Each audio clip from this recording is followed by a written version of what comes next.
Thank you for taking the time for self-acceptance. You make the world a better place. And I wonder if you can take a deep breath in, hold it,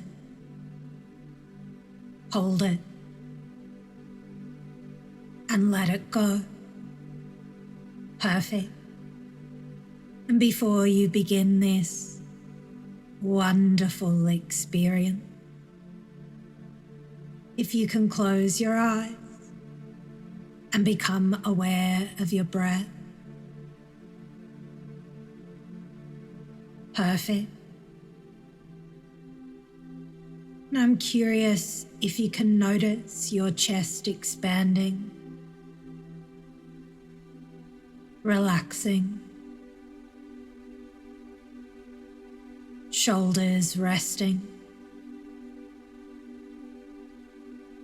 As you go a little deeper into this experience. Perfect.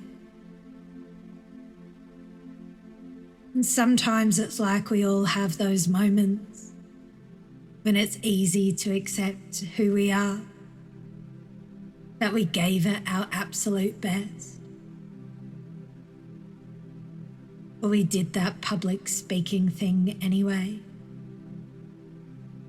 Or you looked particularly attractive on that special day. Or those small moments of pride. When you deserved your promotion. You won that race. You booked the best holiday ever. And I assume you've noticed what self-acceptance isn't. When you could have studied harder or eaten a little less that winter.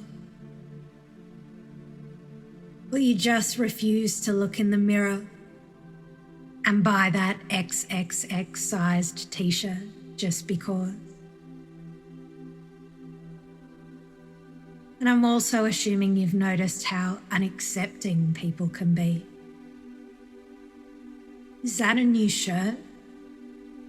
Why did you buy that car? Do you always pronounce your words like that?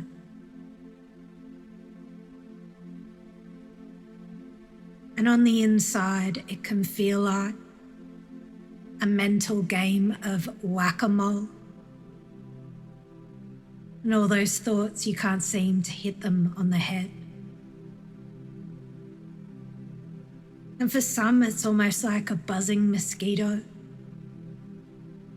They're trying to calmly ignore it. And then there are those poorly timed, useless feelings that show up. That couch potato feeling right when you want to exercise. Those sleep in bed all day thoughts when you're meant to be earning money at work. Or the little voice inside your mind that says, I'll just go to bed at the end of the movie, when you need to catch some sleep. And you can only imagine if you went all in on self-acceptance, what your friends, family, or senior management might say. And you don't have to look very far into the future to realize maybe I should consider strategizing for this self-acceptance thing.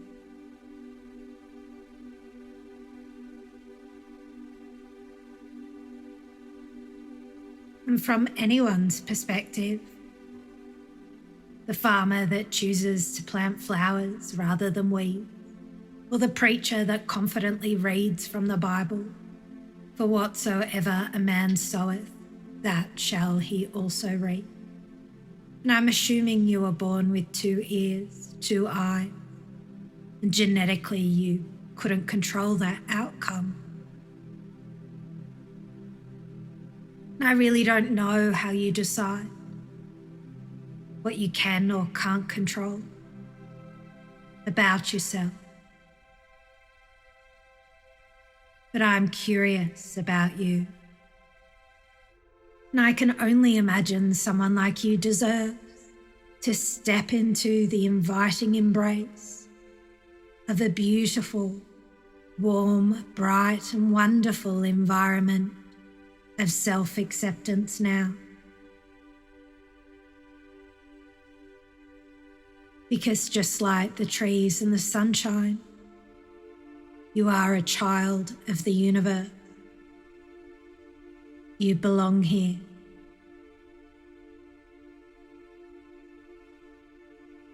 And I don't know the last time you really stepped outside yourself with your focus,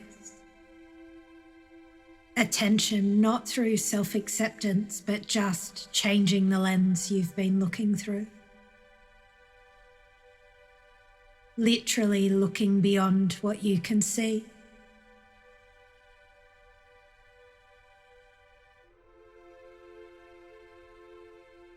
And as the wise man Aristotle once said, it is during our darkest moments that we must focus to see the light. And so the next time you find yourself getting all disappointed with yourself, you deliberately choose to pause and step into your external world. And you can say to yourself, I like how I handled that. Well, the next time you find yourself in a mental game of chess, and you deliberately decide to focus on the light, and you can say to yourself, I like what I did there. And so the next time you notice something magnificent, don't forget to count yourself in.